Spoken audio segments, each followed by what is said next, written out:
Welcome to your channel. आज का motivational speech है कि अगर आपको अपना लक्ष्य पाने में टाइम लग रहा है, बहुत ज़्यादा टाइम लग रहा है, आपको ऐसा लग रहा है कि हम बहुत दिन से मेहनत कर रहे हैं, तो आप मेहनत करना रोकिए नहीं, आप अपनी मेहनत को जारी रखिए। एक दिन अपने भी नाम का शोर आएगा, लोगों का वक्त आता है, अपना दौर आएगा।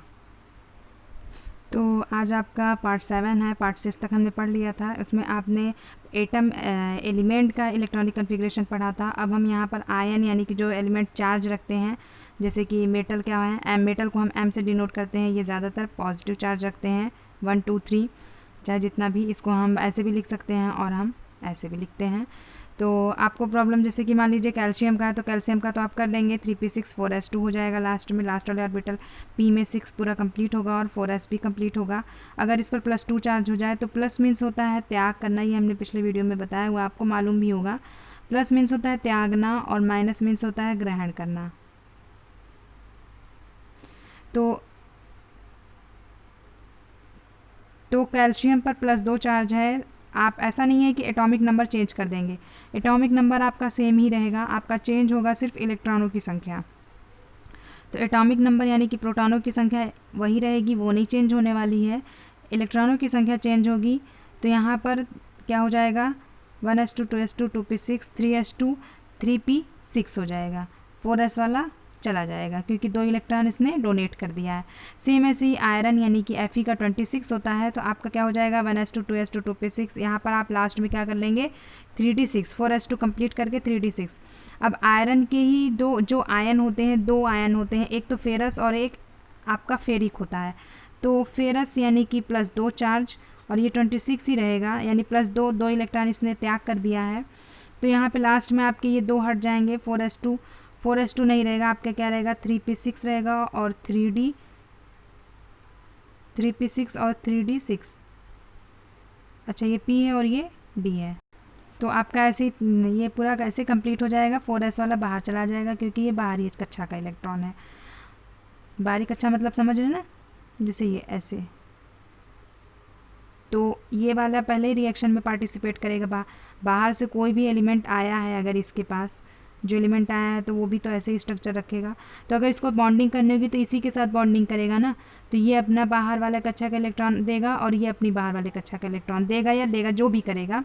तो बाहर वाले ही पार्टिसिपेट करेंगे रिएक्शन में, इसीलिए 4s2 वाला ही बाहर निकलेगा, ये ही पहले इलेक्ट्रॉन डोनेट करेगा, तब 3d वाला देगा अगर उससे ज़्यादा देना है तो अब आपका जैसे कि आयरन का फेरस हो गया, Fe पर +2 चार्ज हो गया, इसे हम फेरस आयन कहते हैं। और इसका इलेक्ट्रॉनिक कॉन्फ़िगरेशन में 3p6 3d हो गया, यानी बाहरी ऑर्बिटल का स्ट्रक्चर कुछ ऐसा होगा। d में 5 ऑर्बिटल होते हैं, तो 5 तो आप हाफ अनपेयर्ड होंगे और एक क्या हो जाएगा आपका, इसको डबल हो जाएगा, ठीक है। और ठीक ऐसे ही आयरन की दूसरी कंडीशन भी पाई जाती है आयन के रूप में, फेरिक आयन, जिस पर 3+ चार्ज होता है, यानी ये 3 इलेक्ट्रॉन डोनेट कर देगा। तो लास्ट की इसकी कंडीशन क्या थी, 6 थी, तो अभी एक और कम हो जाएगी, 3d 5 हो जाएगी। एटॉमिक नंबर नहीं चेंज होने वाला है, एटॉमिक नंबर वही 26 ही रहने वाला है। आपको बार बार हम कह रहे हैं कि एटॉमिक नंबर और प्रोटॉनों की संख्या नहीं चेंज होगी, चेंज होगा इलेक्ट्रॉनों की संख्या। तो यहाँ पे 3d5 यानी कि ऑक्टेट कैसा होगा, हाफ अनपेयर्ड होगा। अब आप बताइए ज़रा, स्टेबिलिटी की बात की जाए कि फेरस ज़्यादा स्टेबल है या फेरिक, तो आप किसको कहेंगे, फेरिक को ही कहेंगे ना। क्यों, क्योंकि अभी हमने पहले बताया था पिछले वीडियो में, चाहे इसके पहले ही बताया होगा कि हाफ अनपेयर्ड इलेक्ट्रॉन क्या होते हैं, मोर स्टेबल होते हैं इसके कंपेरिजन में, ये स्टेबल होते हैं, ये किसी भी रिएक्शन में इसकी तुलना में कम भाग लेंगे। तो एक्टिव कौन है, एक्टिव ये है, एक्टिव के बेस पे बात की जाए तो ये है। और स्टेबिलिटी कौन किसकी ज़्यादा है, इसकी, ठीक है। यानी अगर ये दोनों एलिमेंट पाए गए हैं तो पहले ये रिएक्शन करेगा तब ये करेगा, समझ आ रही बात। तो अभी आप, हाँ, अभी आप क्या कहते हैं, कुछ एलिमेंट, 1-2 एलिमेंट के बारे में जानते रहिए, धीरे धीरे आप जैसे जैसे पढ़ते जाएंगे आप जानते चले जाएंगे। जैसे कॉपर 29 होता है, तो इसके 2 आयन पाए जाएंगे, क्यूप्रस और क्यूप्रिक, यानी कि +1 चार्ज है तो क्यूप्रस और +2 चार्ज है तो इक लग जाता है, +2 चार्ज पे इक लग जाएगा, IC, ठीक है। और आपका +1 रहेगा तो अस रहेगा, ठीक है। ये इसे समझने का तरीका है, बस आप धीरे धीरे आपको खुद ही अपने आप जैसे जैसे करते चले जाएंगे आपको अपने से समझ में आने लगेगा कि +1 चार्ज है तो अस लग जाता है। जैसे अभी फेरस था ना, फेरस +1 मतलब कम चार्ज था, अगर इसका 2 चार्ज लगता है तो 2 से कम वाला अस लग जाएगा। और चूंकि उस पर 3 चार्ज पे फेरिक था तो उससे कम वाला यानी कि 2 चार्ज वाला क्या हो जाएगा, फेरस। यही था ना। देखिए ये 3 चार्ज ये हाईएस्ट मैक्सिमम है तो ये इक हो गया, और इससे कम वाला क्या हो जाएगा, अस हो जाएगा। और सेम यहाँ पे है, ये इस पर 2 प्लस चार्ज मैक्सिमम होगा तो इससे कम वाला क्या हो जाएगा, अस हो जाएगा, और इससे ज़्यादा मैक्सिमम वाला इक हो जाएगा। सेम ऐसे ही इसमें आपका स्टैनस हो जाएगा और स्टैनिक हो जाएगा। ठीक है, तो इसका इलेक्ट्रॉनिक कन्फिग्रेशन आप खुद से बना करके एक बार प्रैक्टिस कर लीजिएगा।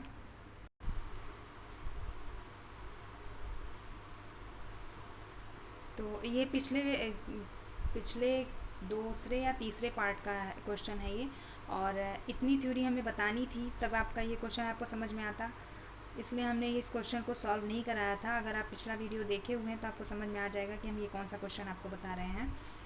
तो अगर इलेक्ट्रॉनिक कन्फिग्रेशन आपको अच्छे से बनाने आ गया है तो एक एलिमेंट का इलेक्ट्रॉनिक कन्फिग्रेशन दे दिया गया है, और आपसे कहा जा रहा है कि उसका एटॉमिक वेट या एटॉमिक मास, परमाणु भार 80 है तो उसके न्यूट्रॉनों की संख्या बतानी है। तो पहले ही आपको पता है कि A इज इक्वल टू क्या होता है, Z प्लस M, जिसमें A क्या है, एटॉमिक वेट है, Z एटॉमिक नंबर है और N न्यूट्रॉन है। तो A आपको पता है 80 और Z आपको पता है। कैसे पता है, क्योंकि इस पर कोई चार्ज नहीं समझ में आ रहा है, ये आपका परमाणु यहाँ बोल रहा है, यानी ये कोई आयन नहीं है, ये एलिमेंट है। तो इसका एटॉमिक वेट, एटॉमिक नंबर और इलेक्ट्रॉनों की संख्या इक्वल होंगे। तो ये आप काउंट कर लीजिए, जितना भी है वो आपका Z है, और N की वैल्यू, ये आपके पिछले सेशन क्या पार्ट 3 या पार्ट 4 का क्वेश्चन है, और इसको हमने वहीं पर रोक दिया था, नहीं बताया था। तो हमने सोचा कि आपको इलेक्ट्रॉनिक कन्फिग्रेशन पहले अच्छे से बता देते हैं, तब आपको ये क्वेश्चन कराएंगे तो आप खुद ही कर लेंगे। तो अब मेरे ख्याल से आप कर लेंगे। पहली बात तो ये परमाणु है, कोई आयन नहीं है, और इसका इलेक्ट्रॉनिक कन्फिग्रेशन आपको ये पूरा दे दिया गया, और एटॉमिक वेट या एटॉमिक मास आपको बताया गया है कि 80 है, और आपसे न्यूट्रॉनों की संख्या पूछ रही है। तो सबसे पहले तो आपको फार्मूला याद होना चाहिए कि फार्मूला क्या था, जो आपने पढ़ा हुआ है, A is equal to Z plus N। A की वैल्यू दी हुई है आपकी 80, और Z आपका क्या है, एटॉमिक नंबर या प्रोटॉनों की संख्या है, तो ये आपका पूरा हो जाएगा Z। इसको काउंट कर लीजिए, यहाँ पे Z की वैल्यू लिख लीजिए, और प्लस आपसे क्या पूछ रहा है, न्यूट्रॉनों की संख्या। तो Z कितना है, तो ये हो गया आपका न्यूट्रॉनों की संख्या, यही आपका आंसर हो गया। तो अब आपका क्या बात आ जाएगी, 3 एलिमेंट आपको, 3 तरह के एलिमेंट आपको दिखाई देंगे, आइसोटोप्स, आइसोबार और आइसोटोन्स, जो हिंदी में क्या है, समस्थानिक, संभारिक और समन्यूट्रॉनिक। हिंदी से समझ में आ रहा है कि समस्थानिक यानी जिसका एटॉमिक नंबर क्या होगा, स्थान, जो स्थान मतलब क्या, पीरियोडिक टेबल में पहले स्थान पर ये है, दूसरे स्थान पे हीलियम है, तीसरे स्थान पे लिथियम है। तो ये स्थान किस बेस पे है, एटॉमिक नंबर के बेस पे। तो एटॉमिक नंबर क्या हो जाएगा, सेम हो जाएगा, सेम। और एटॉमिक, सिर्फ एटॉमिक नंबर ही सेम होगा, बाकी सारी प्रॉपर्टी क्या होगी, डिफरेंट होगी। तो ऐसे ही एटॉमिक वेट सेम होगा, बाकी सारी प्रॉपर्टी डिफरेंट, और न्यूट्रॉनों की संख्या सेम होगी, बाकी सारी प्रॉपर्टी डिफरेंट। तो इसके एग्जांपल आप देख लीजिए, जैसे कि इसमें हाइड्रोजन, ड्यूटीरियम, ट्राइट्रियम ये होते हैं, और कार्बन में क्या होता है, कार्बन 12, कार्बन 13, कार्बन 14, ऑक्सीजन 16, 17, 18, और आपके क्लोरीन होते हैं, क्लोरीन 35 भी होता है, और क्लोरीन असल मतलब थोड़ा सा लिख देते हैं हम। तो हाइड्रोजन का है कि आपका 1s2 है हाइड्रोजन, सेकंड ड्यूटेरियम है, यानी कि 1 इक्वल है, सिर्फ एटॉमिक वेट चेंज हुआ है, क्योंकि देखने में ये दिखाई देंगे, बाकी प्रॉपर्टी भी डिफरेंट ही होती है। इसे हम ड्यूटेरियम भी कहते हैं, मतलब इसे हम D2 के नाम से भी शो करते हैं। और ये ट्राइटेरियम है तो इसे हम टी के नाम भी से भी दिखाई देता है। और जैसे कि ये है, हाइड्रोजन से क्या बनता है, जल बनता है, इसको हम जल कहते हैं, और इससे जो बनेगा उसको हम भारी जल कहेंगे, D2O। क्या बनेगा, D2O, भारी जल। ऐसे ही आपका कार्बन है, इसमें 12, 13, 14 एटॉमिक वेट है, और C6 इसका एटॉमिक नंबर सेम ही रहेगा। और आपका क्लोरीन ऐसे ही है, ऐसे ऑक्सीजन है, ऐसे कई भी एलिमेंट खोजे गए हैं। ये थोड़े से एग्जांपल हैं। अब आ जाते हैं हम थोड़ा सा आइसोबार की ओर। तो आइसोबार में तो जैसे ट्राइट्रियम है, ले लीजिए, ट्राइट्रियम और हीलियम दोनों का सेम ही होता है, ऊपर 3 ही होते हैं। और कार्बन में जैसे आपका ये वाला, ये कार्बन 14 ले लीजिए, और आपका नाइट्रोजन भी तो यही होता है ना, नाइट्रोजन का आपका 7, और एटॉमिक वेट क्या 14 ही होता है, एटॉमिक वेट इक्वल है, और आपका एटॉमिक नंबर चेंज है। तो ऐसे ही आप आर्गन ले लीजिए, और पोटेशियम और कैल्शियम, कैल्शियम का भी 40 होता है, पोटेशियम आप ले लीजिए 1940, और आर्गन का क्या हो जाता है 1840। ठीक है।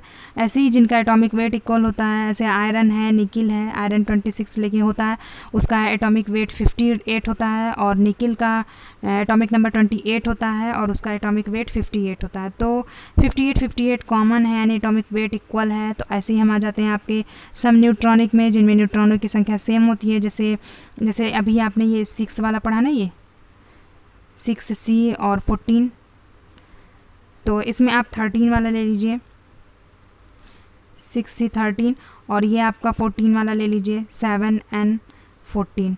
तो अभी आप इसमें से अगर घटाएंगे तो इसमें न्यूट्रॉनों की संख्या इक्वल ही आएगी, सेम आएगी। तो ऐसे कई एलिमेंट हैं, बस आपको याद, एग्जाम्पल आपको उतना नहीं याद रखना है, बस आपको समझने के लिए हमने एग्जाम्पल बताया हुआ है कि आपके सामने कोई भी एलिमेंट आता है, आप उसको, उसके कैरेक्टर को खुद बता सकते हैं कि इसमें आइसो बार वाले कैरेक्टर होंगे या इसमें आइसोटोप वाले होंगे, मतलब एलिमेंट देख करके आप बता लेंगे अच्छे से। तो आपको अगर कोई प्रॉब्लम है या कुछ सजेशन देना चाहते हैं तो आप कमेंट बॉक्स में लिख करके बता सकते हैं। आज के लिए इतना ही, और जो भी इलेक्ट्रॉनिक कॉन्फ़िगरेशन में प्रॉब्लम होगी आप बताइएगा, उसको कोशिश करेंगे हम कि आपके प्रॉब्लम को सॉल्व किया जा सके। तो थैंक यू।